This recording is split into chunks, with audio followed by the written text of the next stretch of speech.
So we have our solar system on a ceiling fan. It's our family on planet Earth.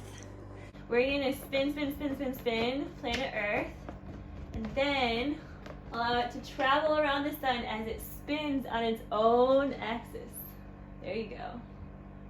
How cool is that? All the planets orbiting around the sun, and once it makes its way around one time, Owen, can you tell us how many days it takes for the Earth to get around the sun?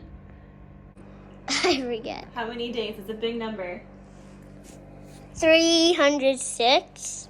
365, very good. Or if you're 6 right now and you go around the sun one time, how old are you now? 7. 7! Woo!